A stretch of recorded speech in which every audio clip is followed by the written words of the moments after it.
नमस्कार किसान भाइयों, मैं कमला प्रसाद मौर्य घोरौल सोनभद्र उत्तर प्रदेश से। आप देख रहे हैं हमारा टॉपर किसान यूट्यूब चैनल। टॉपर किसान चैनल पर आप लोगों का स्वागत है। आप लोगों के लिए मैं आ गया हूं अपने ही ज़िले के पांडे पोखर गांव में, और यहाँ रमाशंकर कुशवाहा जी हैं, इनके यहाँ मैं आ गया हूँ। और ये लहसुन की खेती भी काफ़ी अरसे तक किए हैं, तो लहसुन की खेती के विषय में जानकारी देंगे। और हम लोग जानते हैं कि लहसुन की खेती कैसे सफल की जा सकती है। तो सबसे पहले रमाशंकर भैया, आपका हमारे टॉपर किसान चैनल पर स्वागत है। और आप अपना पूरा परिचय देते हुए थोड़ा लहसुन की खेती पर प्रकाश डालिए, और लहसुन की खेती में मिट्टी की तैयारी से लेकर के और खरपतवार नियंत्रण तथा उर्वरक प्रबंधन पर भी चर्चा के माध्यम से आप हमको बताएं और किसान भाइयों को जानकारी दें कि लहसुन की खेती किस प्रकार से सफल की जा सकती है। किसान भाइयों नमस्कार, मैं रमाशंकर मौर्य, ग्राम पांडे पोखर, ब्लॉक कर्मा, जिला सोनभद्र, उत्तर प्रदेश के निवासी हूँ। लहसुन की खेती अक्टूबर माह से शुरू की जाती है जी, लेकिन दुर्भाग्य हुआ कि इस वर्ष 2025 में बरसात बहुत ज़्यादा होने के कारण जी, लहसुन की खेती अगेती नहीं हो पाई। अब इस समय जब खेत पक जा रहा है, जुताई हो रही है, तब लहसुन की खेती होगी। जी, अभी तो आपका 2 नवंबर तक तो बरसातें होती रही, मैंथा तूफान आया, इसके वजह से लहसुन की खेती लेट हुई। तो हम लोग आज चर्चा करेंगे लहसुन की उन्नत खेती पर। तो लहसुन की खेती के लिए कुछ बिंदुएं हैं जिसको ध्यान में रखना चाहिए। लहसुन की खेती जब भी करें, थोड़ा सा ढलान क्षेत्र पर करें। जो किसान भाई, जैसे समतल खेत अगर है जी, तो उसमें पानी ज़्यादा पी जाता है मिट्टी, तो लहसुन की पैदावार उतना बढ़िया नहीं होता। और जब ढलान क्षेत्र होता है, थोड़ा सा ढालू होता है, जी, तो पानी निकल जाता है। अच्छा अच्छा, तो ऐसे खेतों का चुनाव किया जाए जिसमें थोड़ा सा ढलान हो और पानी रुके न, जिसे सिंचाई अगर हो तो पानी रुके न। अगर आपके पास ढलान नहीं है, समतल खेत है, धान वाला भी खेत है, उसके बारे में भी सिंचाई प्रबंधन के समय हम बताएंगे कि कैसे सिंचाई करना चाहिए। जी, किसान भाइयों, लहसुन में जब हम क्यारे खेत की जुताई करते हैं, तो अंतिम जुताई के समय जी, आपके पास सड़ी गोबर की खाद हो तो प्रति एकड़ 3 से 4 टाली, ट्रैक्टर की टाली से 3-4 टाली सड़ी गोबर की खाद डाल दें। जी, उपलब्ध हो तो, जी, नहीं तो मुर्गी की अगर खाद हो तो 2 टाली मुर्गी की खाद डाल दें। लेकिन मुर्गी की खाद फसल रुपाई से 2 महीना पहले डाली जाती है। तुरंत अगर मुर्गी की खाद डालेंगे और लहसुन रोपेंगे तो सारे लहसुन जल जाएगा। जी, जी, तो आप मुर्गी की खाद 2 महीना पहले डालें। अगर गोबर की खाद, सड़ी खाद है तो 1 हफ्ता पहले डालें। अगर ये दोनों नहीं है जी, तो आप 2 बोरी डीएपी प्रति एकड़ की दर से बात कर रहा हूँ, 2 बोरी डीएपी, 1 बोरी पोटास और 1 बोरी यूरिया आपस में मिलाकर, और उसमें 5 किलो रिजेंट और 10 किलो ऑर्गेनिक मैचूर, जो ऑर्गेनिक बल्टी वाली पैकेट वाली जो आती है, किसान भाई जानते हैं, वो जो ऑर्गेनिक आती है बल्टी वाली, उसको 1 बल्टी 10 किलो की आती है, उसको मिला दिया जाता है। अच्छा, तो वो माइक्रोन्यूट्रिएंट का काम वो बल्टी से हो जाता है। जी, अगर आप बल्टी नहीं मिलाना चाहते हैं तो जिंक को छोड़कर सभी जितने भी माइक्रोन्यूट्रिएंट हैं वो मिला सकते हैं, उनको मिला सकते हैं। ऐसा है कि जिंक एक ऐसा प्रोडक्ट है कि जिंक को फास्फोरस के साथ मिलाएंगे तो वो निष्क्रिय कर देता है। अच्छा। वो रसायन को निष्क्रिय कर देता है, डीएपी को। तो अगर आप थोड़ा सा फायदा के चक्कर में जिंक डाल दिए डीएपी में तो आपका डीएपी नुकसान हो जाएगा। अच्छा। तो अब नुकसान, चूंकि जिंक डाला जाता है, जो चिलेटेड जिंक होता है वो कम नुकसान करता है, नहीं करता है, लेकिन हम किसान भाई उस चीज को जान नहीं पाते कि ये नुकसान किया कि बढ़िया किया। इसलिए जब हम जिंक हमको देना है तो हम यूरिया की टॉप ड्रेसिंग जब करेंगे उस समय यूरिया में जिंक और सल्फर मिलाकर टॉप ड्रेसिंग करेंगे तो वो अच्छा रहेगा। अच्छा। इसलिए डीएपी के साथ में जिंक नहीं देना है। अच्छा। तो डीएपी यूरिया, डीएपी 2 बोरी, यूरिया 1 बोरी, पोटास 1 बोरी और ऑर्गेनिक जो प्रोडक्ट है बाल्टी वाला 1 बाल्टी 10 किलो आपस में मिलाइए और खेत में छिड़काव विधि से छिड़क दीजिए और इसके बाद उसमें अंतिम रोटावेटर चला दीजिए। आपका खाद प्रबंधन इस तरीके से हो जाएगा। इसके बाद फिर 1 महीने बाद आप चाहें तो अगर फसल आपकी कमज़ोर है तो डीएपी यूरिया का छिड़काव कर सकते हैं। अगर आपकी फसल बढ़िया है तो आप 1 एकड़ में 1 बोरी यूरिया और 2 से 2.5 किलो जिंक और 2 से 2.5 किलो सल्फर या अथवा जो हाई जिंक आता है जिसमें आयरन, मैग्नीशियम, कॉपर ये सब रहता है, उसको मिलाकर और खेत में छिड़काव कर दें। अब छिड़काव करने के बाद पानी लगाएं या पानी लगाने के बाद छिड़काव करें, ये आपके ऊपर है। अच्छा। अगर पानी उसी खेत में जैसे सट हो जा रहा है, जैसे स्प्रिंकलर चलाते हैं, तो आप पहले छिड़काव कर दीजिए यूरिया, जो ये खाद बताएं जी, यूरिया जिंक का, इसके बाद स्प्रिंकलर चला दीजिए। अगर आप मैनुअल पानी दे रहे हैं छुट्टा, तो आप सिंचाई कर दीजिए, इसके बाद उसको डालिए। नहीं तो पहले डालेंगे तो पानी के साथ बह जाएगा और स्प्रिंकलर वाला तो जहाँ खाद है वहीं वो घुल कर नीचे चला जाएगा, तो इससे आपको लाभ होगा। अच्छा। अब आपकी फसल जब कंद बनने लगे जी, कंद की अवस्था जब आने लगे, इधर आप सिंचाई करते रहिए, तो आपका लहसुन अगर कंद बनने लगे तो आपको खाद नहीं देना है। अच्छा। खाद की प्रोसेसिंग एक बार मिट्टी बनाने से, मिट्टी के तैयारी के समय, एक बार इसके 1 महीने बाद देना है बस। अगर कमजोर पौधा है तो हल्का फुल्का दे सकते हैं तीसरा भी, लेकिन ये ध्यान रहे कि कंद न बनता हो। अगर कंद बनता हो, गांठ बनने लगी जी, इसके बाद किसी प्रकार की खाद आपको नहीं देना है जी। अगर उस समय आप नाइट्रोजन देते हैं या डीएपी वगैरह देते हैं तो उसमें होता है क्या कि जब लहसुन की गांठें बन जाएगी, इसके बाद वो जो कली उसका है उसमें भी फुटाव आने लगता है। हम किसान देखते हैं, जानते हैं उस चीज को कि नाइट्रोजन की अधिकता होती है तो कली से भी फ्रूटिंग आ जाती है। अच्छा। वो लहसुन की क्वालिटी खराब हो जाती है, खराब कर देगा। आगे चलकर वो होगा का कि जो उसमें छिलका होता है, पर्दा होता है, वो बेपर्दा हो जाएगा लहसुन, उसकी जवा दिखाई देने लगेगी जी। उसको मार्केट वैल्यू घट जाएगा। इसलिए आप जब भी उसका जो ग्रोथ वाला सिस्टम है उसी समय आपको खाद देना है। जब उसका बल्ब बनने लगे तब खाद नहीं देना है। नहीं देना है।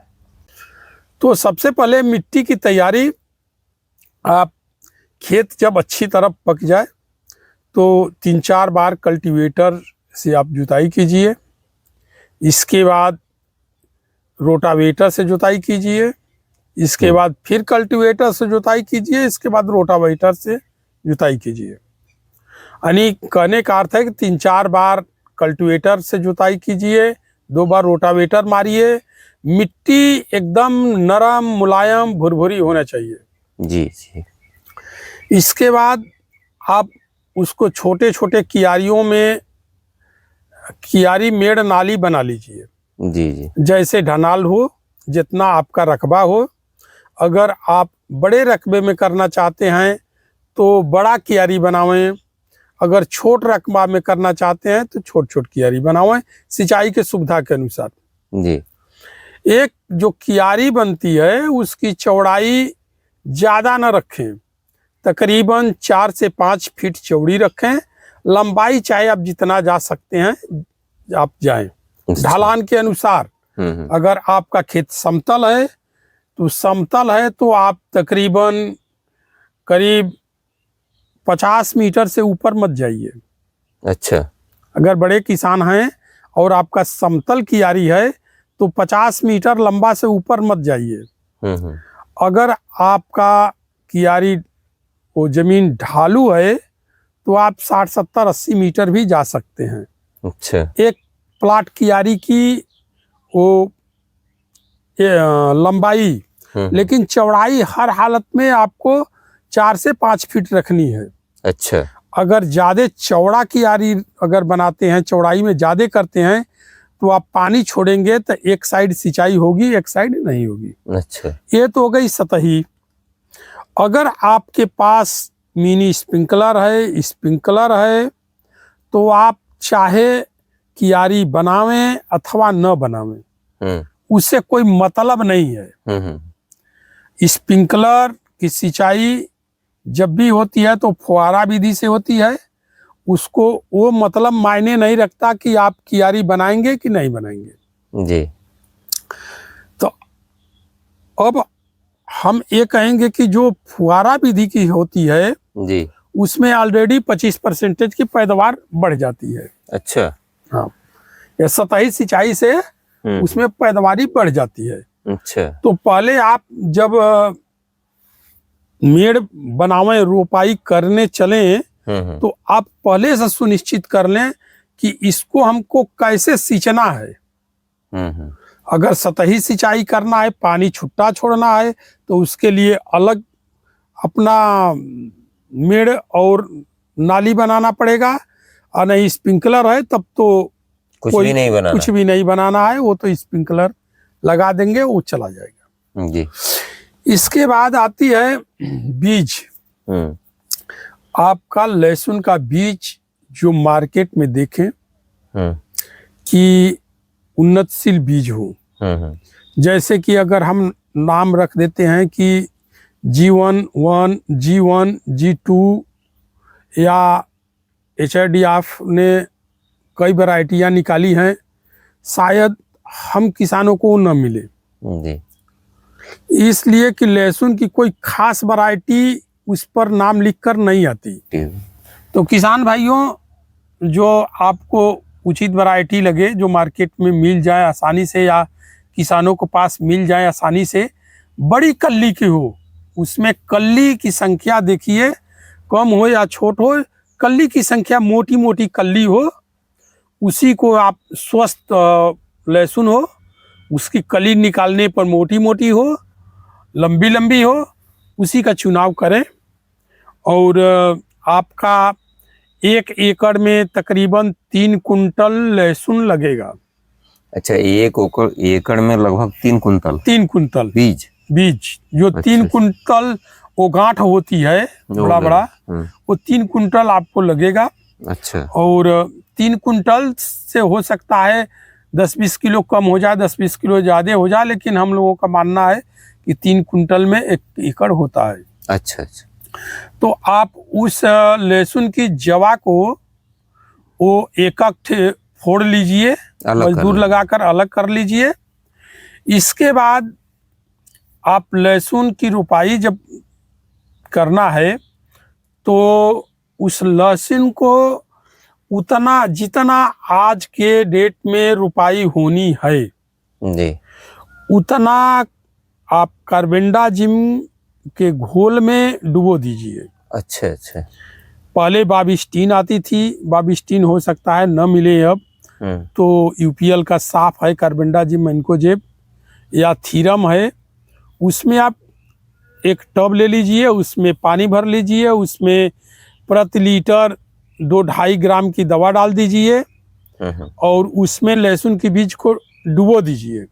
डुबो कर उसको निकाल लीजिए, निकाल कर उसको छाया में रख दीजिए।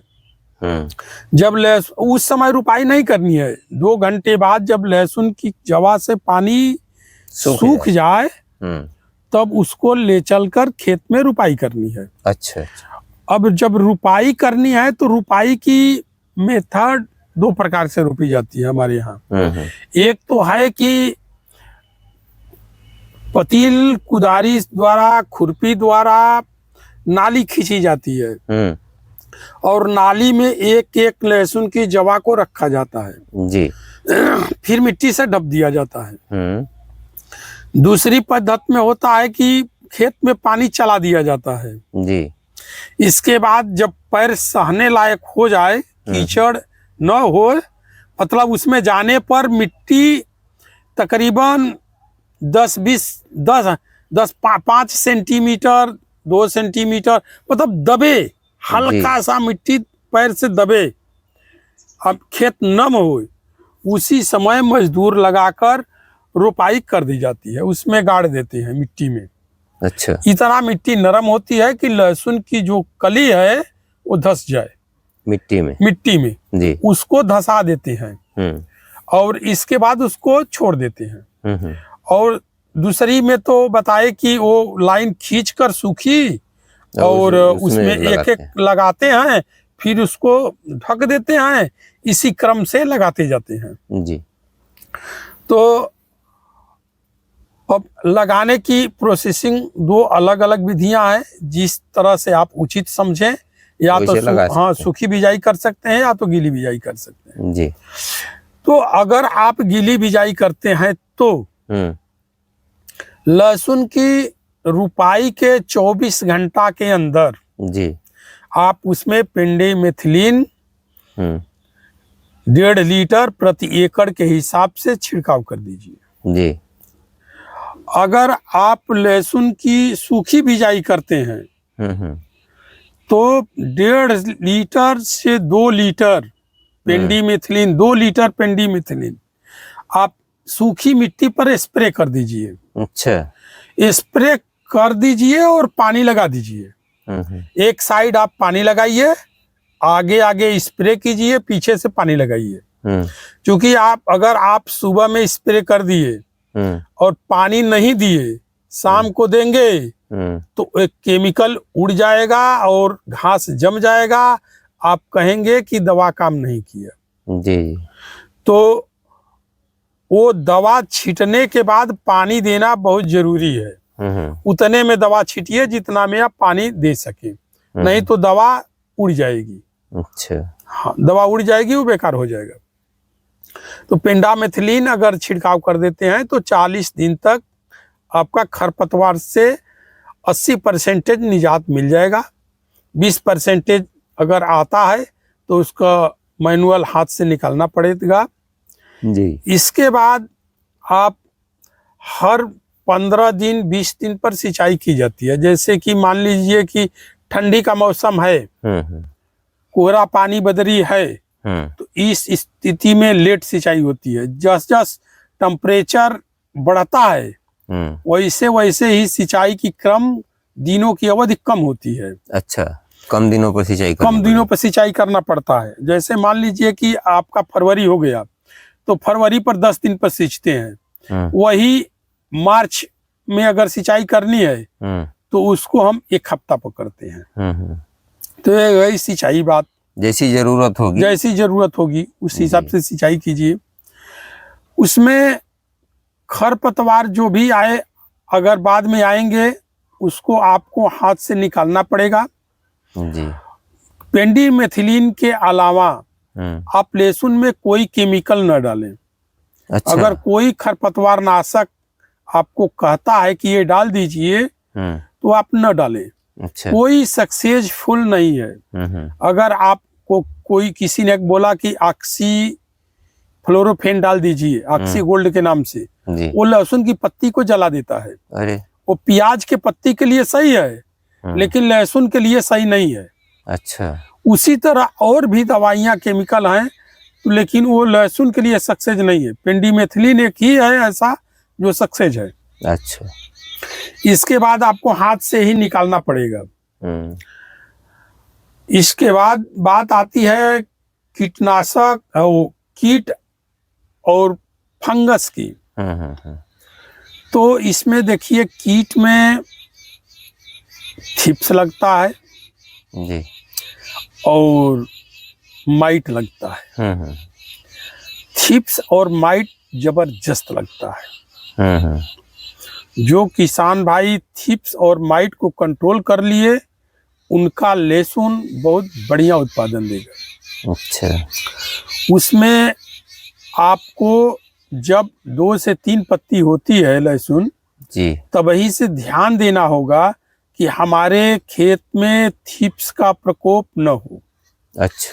तो उसके लिए पत्ती को वो जो कली निकलता है उसको थोड़ा सा हम इस तरह से खींचते हैं और उसके कली के अंदर गोभा के अंदर देखते हैं, तो उसमें छोटे छोटे पीले पीले कीड़े दिखाई देंगे आपको।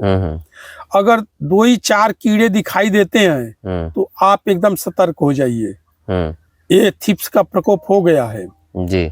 और जब एक पेड़ से एक पौधा पर अगर 100-50 कीड़े दिखाई दिए तो आपका फसल नष्ट हो जाएगा। तो इस बात का विशेष ध्यान रहे कि अगर थिप्स दिखाई दे तो आप थ्रिप्सिसाइड कीटनाशक जरूर डालें। और उसका लक्षण ये होता है कि वो पत्ती जो होता है वो गुरचा टाइप हो जाता है, मुड़ जाता है, बेढंगा लगता है, वायरस की तरह। आप देखेंगे तो कहेंगे ये कैसे हमारा लहसुन की पत्ती हो गई। उसका मेन उद्देश्य होता है कि वो थिप्स रस चूस लेता है और वो पत्ती वहां से टेढ़ी हो जाती है। अच्छा। तो उसका आप विशेष ध्यान दें। इसके बाद फंगस, अगर समय समय पर फंगिसाइड का आप इस्तेमाल करें। अच्छा। हर 15 दिन पर लहसुन में एक फंगिसाइड चलनी चाहिए। आप चाहे महंगा वाला चलावें या सस्ता वाला चलावें, लेकिन फंगिसाइड 15 दिन पर चलना चाहिए। थिप्स के लिए, माइट के लिए माइटिसाइड, थ्रिप्सिसाइड कीटनाशक जो मार्केट में हैं जी, वो आपको प्रत्येक सप्ताह डालना पड़ेगा, तभी आपका थिप्स और माइट कंट्रोल होगा। जैसे थिप्स में आप रोगार डाल सकते हैं, साइपरमेथ्रिन डाल सकते हैं, प्रोफेनोफास डाल सकते हैं जी, और इसी तरह का तमाम है थ्रिप्सिसाइड। माइट में भी आप माइट की दवाई ले सकते हैं। माइट में तमाम है, जैसे ओमाइट है, मिटिगेट है जी, इस तरह की है माइटिसाइड। उसको आप 15 दिन पर एक बार मिटिसाइड डालना आवश्यक है। एक प्रत्येक हफ्ते पर थ्रिप्स के लिए कीटनाशक डालना आवश्यक है। अच्छा। 15 दिन पर फंगिसाइड डालना आवश्यक है। अगर उस समय आप नाइट्रोजन देते हैं या डीएपी वगैरह देते हैं तो उसमें होता है क्या कि जब लहसुन की गांठें बन जाएगी, इसके बाद वो जो कली उसका है उसमें भी फुटाव आने लगता है। हम किसान देखते हैं, जानते हैं उस चीज को कि नाइट्रोजन की अधिकता होती है तो कली से भी फ्रूटिंग आ जाती है। अच्छा। वो लहसुन की क्वालिटी खराब हो जाती है, खराब कर देगा। आगे चलकर वो होगा का कि जो उसमें छिलका होता है, पर्दा होता है, वो बेपर्दा हो जाएगा लहसुन, उसकी जवा दिखाई देने लगेगी जी। उसको मार्केट वैल्यू घट जाएगा। इसलिए आप जब भी उसका जो ग्रोथ वाला सिस्टम है उसी समय आपको खाद देना है। जब उसका बल्ब बनने लगे तब खाद नहीं देना है। इसके बाद जब देखते हैं कि अब हमारी बल्ब बन रही है, साइज में कुछ आ गई, तो उस समय आप और आपकी फसल हरी भरी बढ़िया है, विकास बढ़िया है, हरी भरी फसल दिखाई दे रही है, तो आप लिहोसिन एक बीसफ कंपनी का, बासफ कंपनी का एक लिहोसिन आता है जी, तो लिहोसिन को 30 ml प्रति पंप के हिसाब से आप उस पर छिड़काव कर दें।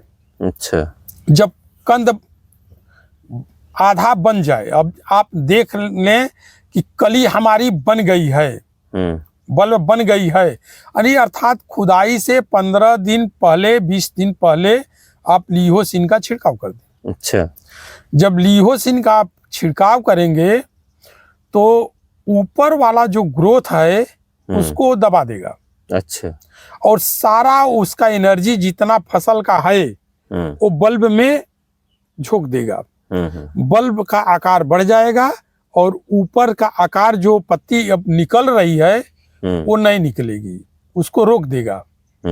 उसका काम ही है, ग्रोथ प्रमोटर है, उसको रोक देगा और बल्ब को बढ़ा देगा जी। तो आप खुदाई से 15 से 20 दिन पहले लिहोसिन का छिड़काव कर देते हैं जी। अगर आप सही ढंग से करते हैं तो तकरीबन लहसुन की खेती से हमारे सोनभद्र के किसान करीब 60 कुंटल से 70 कुंटल के बीच में प्रति एकड़ की उत्पादन होती है। अच्छा, हाँ, अब जो किसान जितना पैदा कर ले 60 से 70 कुंटल की उत्पादन होती है।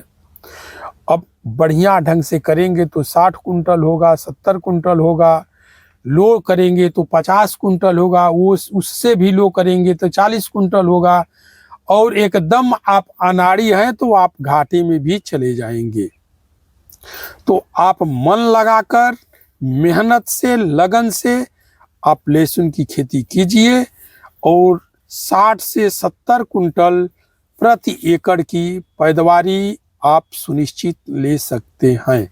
और ये बात मैं दावे से कहता हूँ, मैं लहसुन की खेती करता हूँ, लिया हूँ, तब इस दावे को प्रस्तुत कर रहा हूँ कि आप 60 से 70 कुंटल प्रति एकड़ पैदावार ले सकते हैं।